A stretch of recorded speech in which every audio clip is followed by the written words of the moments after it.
Daith da, how we knackin'? Welcome to podcast number 106. We've had a lovely few days with the weather here now. We're having a proper Indian summer, because the summer itself have been horrible. So 'tis lovely to been really hot, and the roads are a bit quieter now, which is good. Obviously, a lot of the visitors have gone home, and you ain't getting queued in traffic quite as much. And that was good last Friday, because we did dear Derek's funeral, and Derek, he lived in Bodmin, but he used to live St Teth, and we had the funeral in St Teth. And of course it alters all the logistics. If it was a week or two earlier, roads would have been busier, you'd have extra time because of all the holiday makers and that, but 'tis starting to go a bit quieter. But I say church was full there. It was proper, lovely service. I'm sure Derek, he would have loved it. There was a lovely gang there, and the weather was good. Saturday morning, worked all morning, and part of the afternoon, I did manage to pop out to Rock because I got a mate who lives in France, and we buried her mother's ashes in with father down there at Perthilly. And of course, the tablet had been fixed while she's been back in France. So she said, if you're ever out that way, can you just pop down and take a photo? And the weather was handsome, so I did pop down and do the photo then. And then in the afternoon, late afternoon, we did manage to get out on our push bikes, and we went down round Padstow, and 'twas heaving. I must admit, there was still a lot of holiday makers down there. And 'twas proper really, because we come round the quay, and there by the bandstand was one of the best boy bands in Cornwall, the Shipwrecks at Weybridge. And I did stop there and take a photo of them between songs, and then dear old Mick Stoney did drag me up there on stage and had a little yarn there, which was proper. But they had a hang of a gang there watching them, which was really good. And they were actually raising funds that day for the lifeboat. And I think the lifeboat was actually there in the harbour, and you could go and have a geck around. But by the time we got there, he got called out. So we didn't realise that quite at the time. So then we went up through Padstow. We went round to Girls and that. And then I said to Beth, we'll just go up to the lifeboat station for a change, because last time we went up to Trevose Lighthouse. And we were there just looking out to sea. And then, believe it or not, the lifeboat is coming back to the station. So we watched that one come back, and that was quite an impressive sight. I can remember years ago when the lifeboat was in the old station, old boathouse, and that was back when Trevor England was coxswain. And back then, you was allowed quite a few people to go on board to scatter ashes, and they used to do it on training evenings. And I remember once going on there, me and father, and we got out to sea, and it was a bit choppy. And just as father's scattering ashes over the side of the lifeboat, well, there was, what shall I say, I reckon about 10-foot gap between the boat and the water. It just seemed to disappear. And we went down really quickly, and father was left in mid-air. And I thought he could have been a man overboard, but thankfully he wouldn't. But that was back in the days when I think health and safety weren't quite as strict as they are today. So when we finished watching the lifeboat, we then went round on our bikes again. We went to Padstow, but we went the scenic route then. We went round Arlyn, St Mirren, over the airfield and back that way. And earlier in the day, we did bump into Caroline Jasper. And in exactly the same place when we come back, we saw Linda Ornabrook and her sister Alison. So we had a brilliant yarn with they pair. That was really good. Had our tea and we headed home. Well then Sunday I did have a day off, because if you'd seen me Facebook page, you know where I was. It was the Martin Jennings Memorial Run. And that's the motorbike ride in memory of Martin. I think it's been going 37 years now. And you head down to Truro, start there, do 100 miles on your bike. And there was over 1,500 bikes that started. And the last thing I saw, they was up, about £9,000 had been raised for the Alzheimer's Society. They have a different charity every year. And this year it was for Alzheimer's. And I love that day, I tell you. It is brilliant. There's so many bikes. Every type of bike you could imagine is there. So you turn up in the morning and you're walking around gawking at all these bikes, just like 'tis a kind of a jumble sale sort of atmosphere. But you've just got bikers just looking at all the bikes, meeting up with people you haven't seen for 12 months. And then 11 o'clock, you start off. And the first half of the ride is always kept secret. And then the second half is always the same. So the first half, we went through Laddocks and Stevens, and then we come back Wade Bridge, or down the bypass. We didn't come through town. Then the bypass, then Eglosale bypass, under Bodmin Hospital, Llanivet and Cornwall Services. And you're there for about an hour and a half for dinner, and then you head off in the afternoon. And in the afternoon, 'tis exactly the same route every year. Down the A30, down to Camborne, and then we stop in Beacon, where Martin used to live, have a minute's silence for him, and also for any other bikers that have lost their lives on the roads of Cornwall in the last year. And then we end up down Falmouth Rugby Club. So that was proper. Absolutely brilliant. I love that. Really good. And before I forget, while we was at Beacon, I met Sue Rowe. Sue X as she was. She's a bridger. She's in exile down in Beacon. She lives there now. And every year we meet up there outside the pub in the square at Beacon. This week at work, we've been busy again. Tuesday, you would have seen on our Facebook page and website, we had the funeral of another old character, Alf. And that was at our chapel. And there was a hang of a crowd there. As you may know, we can get 80 downstairs in the chapel, and then we got a camera in the ceiling, and then we got the function room upstairs. And I tell you what, the function room was nearly full as well. So it was a lovely send-off for Alf, very well known in the area, a real character. And then the next day, you would have seen another funeral, somebody I've known all my life. I'll call her Mrs. Black, because I was never sure how to pronounce her Christian name, because 'twas Welsh.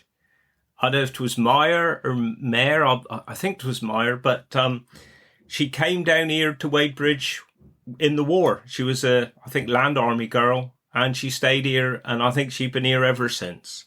And she still kept that lovely Welsh accent.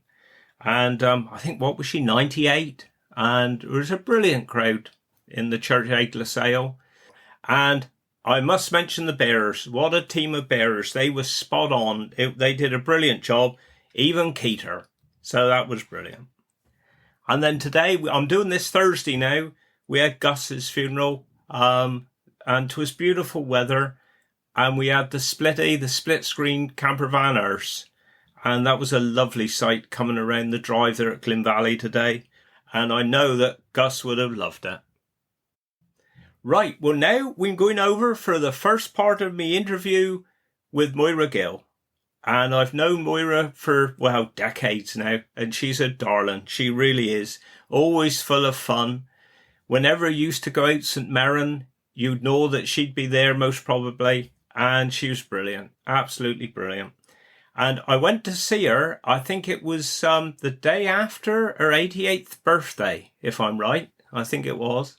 And she's got some brilliant memories. So this will be spread over most probably definitely this week and next week, maybe the week after as well. But I'm sure you'll enjoy it. So I'll go over to Moira now, and then I'll speak to her again directly.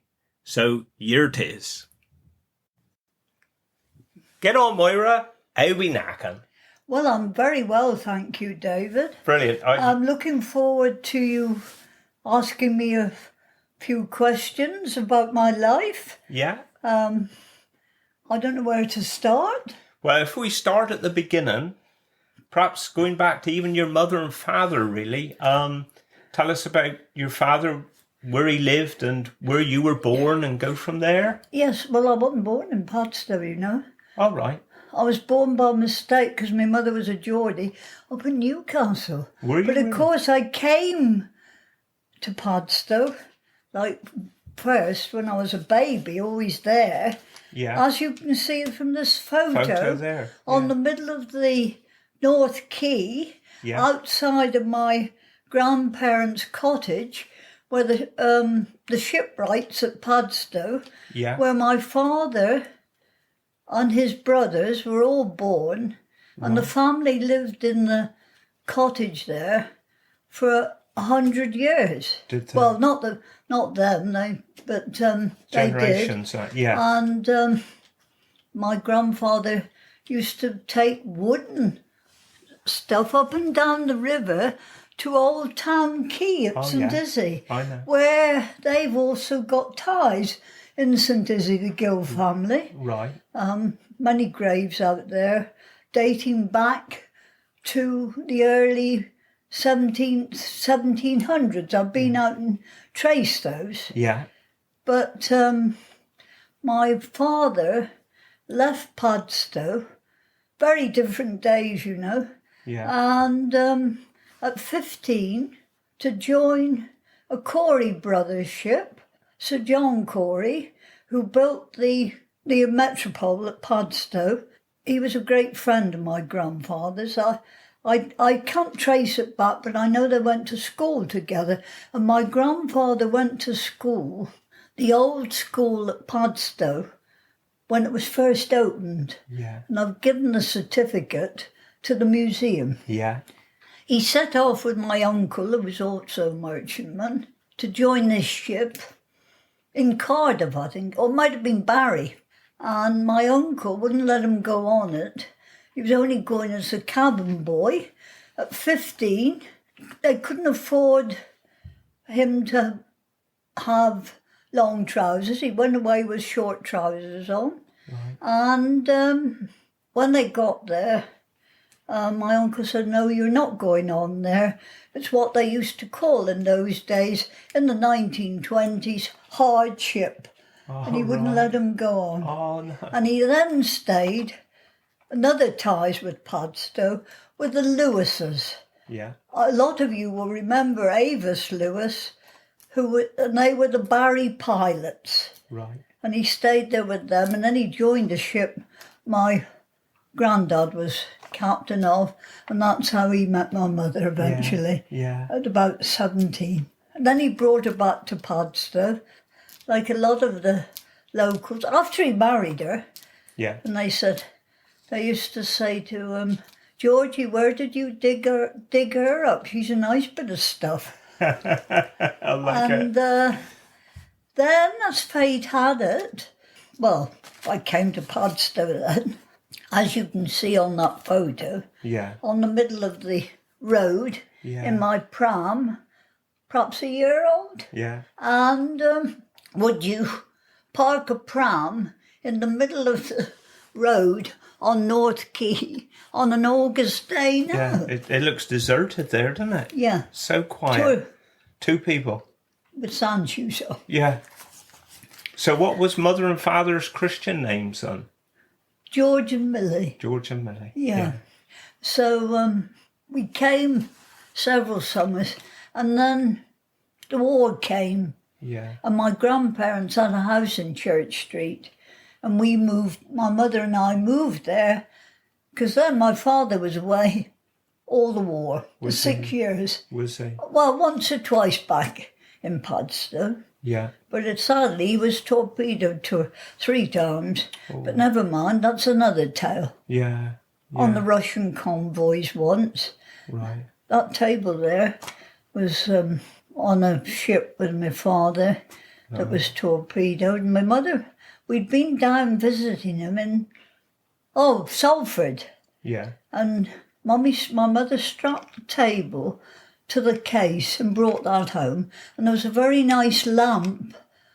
It's from China. Yeah. And I'm afraid that went to the bottom of the sea, Oh. 1941. Yeah. And he was lucky he came into Liverpool then. Yeah. But then I lived very happily Yeah. in Padstow during the war. Yeah. And it was an idyllic place to live. Was he injured at all then when he was torpedoed or no?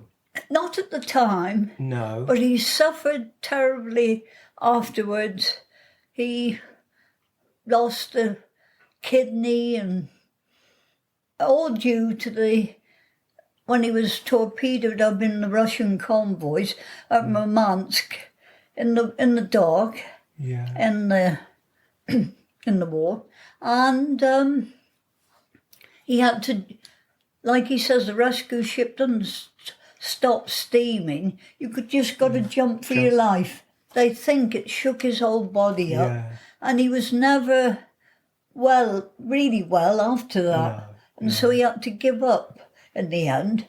But he came back to Padstow, and of course, then the old airfield at St Mirren was on the go. Ah, yes. And he got employed there, doing the catering at the officers' wardroom. And then we moved to Constantine, 1949, 1950, from Padstow. Yeah. And I've spent nearly all my life down at Constantine. Yeah. And it was lovely. Yeah, that's where I remember meeting you first when you was down there. And yes, it was very nice. But I always remember when we were moving from Padstow to Constantine, everybody said, "What you doing going out there in the wilds?" You'd think we were moving to the moon 2 miles away. So, and now look at it. Yeah. All the properties, millions. Yeah, exactly. So life changes. Yeah. So you said life was idyllic at Padstow during the war then? Lovely. Yeah. Sundays, most weekends, spent on Girls Beach. Oh. The tide came right up to the top of the beach. Did it? And Great. if it was a hot day and the sand got warm, it was all wonderful. It went right to the top. Yeah. Well, I know. Hardly any sand dunes there, though. No. Amazing. How it changes. Yes, it does. And, it was lovely. And, of course, no visitors hardly at all. You could leave your bathing costume on the bushes for a week. Nobody would pinch it. Every local family had their own pitch. Ah, yes. And you didn't go in so-and-so's pitch. Yeah. And they'd all light fires up. Oh, would they? Yeah. Put the kettle on. Yeah. Or have a methylated stove. Yeah. And carry it all out from Padstow. You all walked. Yeah. No cars. Up to the fields. Tired. Yeah. 2 great cart horses in the fields at Tregel's. Beautiful walking home. Along the lane, past Prudhoe Place. Go under the Marble Arch in Padstow. And often there was wonderful smell coming out of many of the houses of mackerel fry. Nobody fried mackerel like they did in Padstow then. No. Never had them since. No. Lovely and crisp and peppery. Oh, brilliant. Give anything for it. Did you do all of your schooling in Padstow then? No. Right. I then passed what year was that? 1948. Yeah. Passed the scholarship, they called it then, 111 plus. Right. And I went to Bodmin Grammar School on the train. Yes. Whoopee! What a wonderful time. Grogley Halt, Yeah. Nanstallen Halt, Yeah. Boscawen Junction. Got on the train at Padstow at 8:10. Got up to the top station at Bodmin, I think, at 9 o'clock. Slow boat to China. But it was lovely. Yeah. And, of course, there was a lower station at Bodmin, the southern one. Yeah. But I didn't like school very much. No. As it came on and we went to Constantine, I had to get to Bodmin from Constantine. Oh, right. No transport laid on then. No. No school bus. There was only 3 or 4 of us. You had to go to the bus stop, which is still there at Constantine, opposite the shop, and get the 7:20 a.m. bus to get to Padstow, first of all. Got to St Mirren, went up the camp, never picked anybody up hardly, back again, across the crossroads, down to Harlyn, up from Harlyn, turn left down to Travone, back up from Tyrone. You got to Padstow about 8 o'clock. Yeah. And then, of course, the train chugged along, 8 to 9 to Bodmin. Yeah. What a... How many miles? Yeah. Oh, dear me. Yeah, so that was that. And Who was your classmates there then? Who you went to school with? gone blanco now. Well, I knew Margaret. Jill O'Keefe. Yeah. No, who else was there? Well, Esther Trinaud was older. She was always in the carriage, Esther, Right. because she was called Esther Wills. And if you got up against Esther, if you were in the railway carriage, you felt safe because she was always in the corner knitting something. All right.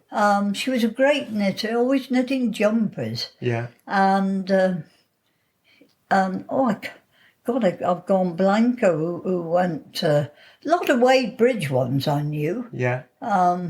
Say Margaret Thompson, you said. Yes. Yeah. Yes. But anyway, that was fun. When I got to Constantine sometimes, I used to say, I'll take my bike today and I'll cycle into Padstow. It'll be quicker than the bus. And it'd be a lovely, say, June day, and I'd get down to Harlyn and I'd think, oh, it's looking lovely, the beach and that.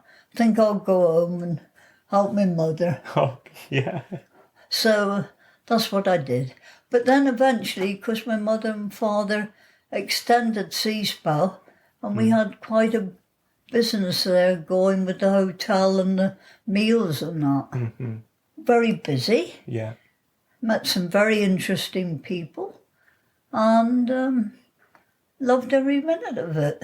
So is that what you did as soon as you left school then? Yes, You went to I work? loved it. Yeah. Yeah. My mother had been in the restaurant business all her life.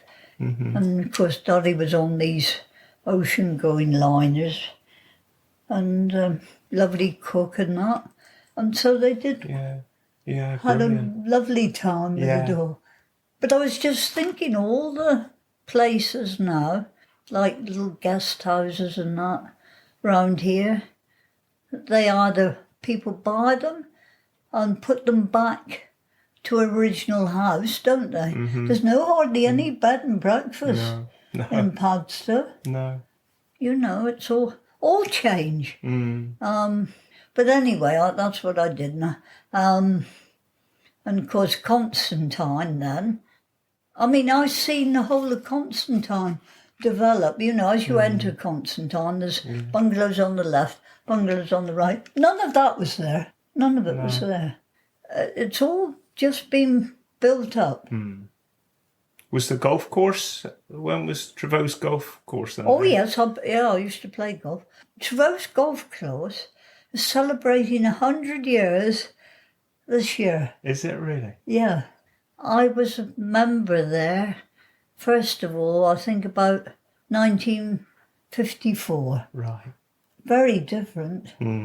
It was lovely because there was wild thyme on the fairways, lovely lot of skylarks, daisies on the fairways, and it was just lovely. It was the golf links. Yeah.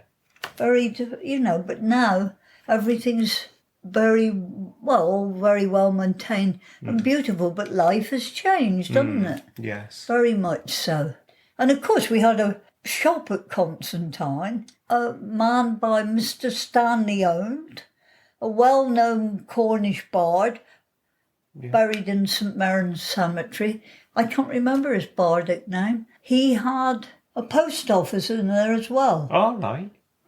And the biggest bacon machine for slicing the bacon I've ever seen. The shop, believe it or not, at Constantine, now I think I've seen 15 lots in and out of it at my time. They come and go and come and go. And then Mr. Old, he sold it.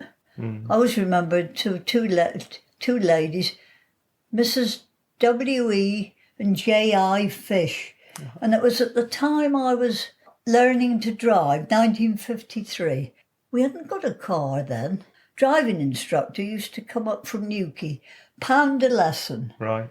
And Miss Fish said to me, if you want to get the feeling of the gears, come up and sit in our car. Well, because they were very old. It was a 1930s thing. But I used to sit in it. And anyway, we eventually, in 1954, well, when I was 17, when's that? 53, 54. Yeah. My father said to me, we'll buy a car. We had a new car, right. An Austin A40 Somerset. I thought it was huge, amazingly huge. Yeah. And I took the test once. I took it twice, and then I passed.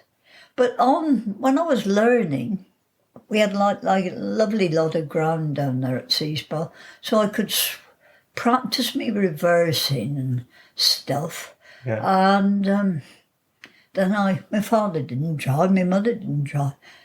So I used to say, nobody round tonight. I'll go down and have a practice in the car on my own down the bay. And then I got a bit braver. Right.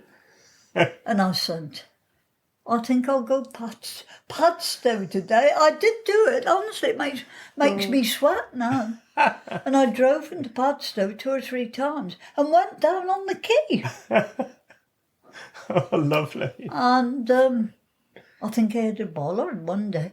But makes me sweat when I think of it now. Yeah. Of course, it wasn't the traffic. And of course, when I was a kid, it was 2-way traffic. Oh, of course. In Church Street, where I lived, we had a big porch thing, I remember. And the buses went up there, you know. Did they really? Did you know that? No. Because it's so narrow, isn't it? And you know that narrow bit right at the bottom, there's like a pasty shop, I think it is. Yes, yeah. But it all went through there. But then there wasn't the traffic. No. Well, thank you, Moira. That was proper. I think that's a nice little place to stop there for this week, and we'll have more again next week. For me Cornish word of the week, I think I'll do the Cornish word for arbour, because we was talking earlier about the arbour around Padstow, and it also, the same word is for cove, and that is porth. Porth. Porth. For arbour. So there we go. And for me Cornish dialect of the week, now, this is a beauty. I'd never heard this one before. Charlie was talking the other day at work, and he was saying about there was a bit of dialect if a man had a very prominent nose, put it that way. And just to explain again, I have done in the past, but like the Cornish, they flatten the vowels. So they'd say nose. He got a nose. And Charlie came out with this. I said, I'd never heard it before. So somebody who got a bit of a prominent nose, he says, he got a nose on him like a border Leicester ram. A nose like a border Leicester ram. Proper. So there we go. Right, I'll leave you with that thought. So I'll speak to you again next week. More from Moira next week. And a few more bits from me put in here and there too. So have a good week. Wish you well. Do Ganas. Carnovis Fican.